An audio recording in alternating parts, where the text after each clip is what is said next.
নমস্কার বন্ধুরা, মায়ের হেসেল চ্যানেলে তোমাদের আরেকবার স্বাগত জানাই। কেমন আছো? সবাই ভালো আছো তো? আজকে একটা নতুন রান্না নিয়ে চলে এসেছি। পার্শে মাছের ঝাল করব। পার্শে মাছগুলো দেখো ভেজে রেখেছি, পেটে ডিমও আছে। এটা রান্না করবার জন্য আদা রসুন লঙ্কা পেস্ট করে রেখেছি আর পেঁয়াজ টমেটো কেটে রেখেছি। এই দিয়ে আজকে রান্নাটা করব। চলো শুরু করি, তোমরা দেখতে থাকো। কড়াই তেল গরম হয়ে গেছে, এবার তেজপাতা আর শুকনো লঙ্কা দিয়ে দিলাম। অল্প সামান্য একটু পাঁচ ফোড়ন দেবো।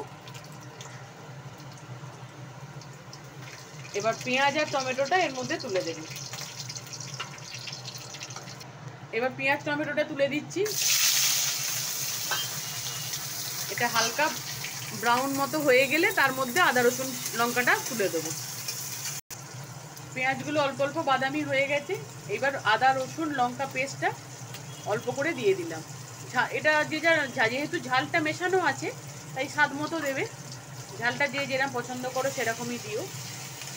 এটা এর সাথে একটু কষিয়ে নিতে হবে যাতে আদা রসুনের গন্ধটা, কাঁচা গন্ধটা চলে যায়।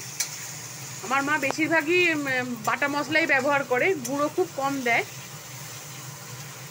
তোমরা গুঁড়োও ব্যবহার করতে পারো। বাটা মশলার স্বাদ অন্যরকম হয় বলে মা বাটা মশলাটাই বেশি ইউজ করে।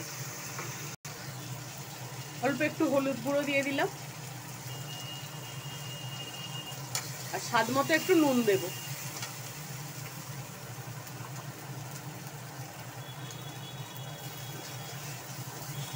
এবার মশলা ধোয়া জলটা এর মধ্যে দিয়ে দিচ্ছি, দিয়ে পেঁয়াজ আর টমেটোটাকে সেদ্ধ হতে কিছুক্ষণের জন্য রেখে দেবো।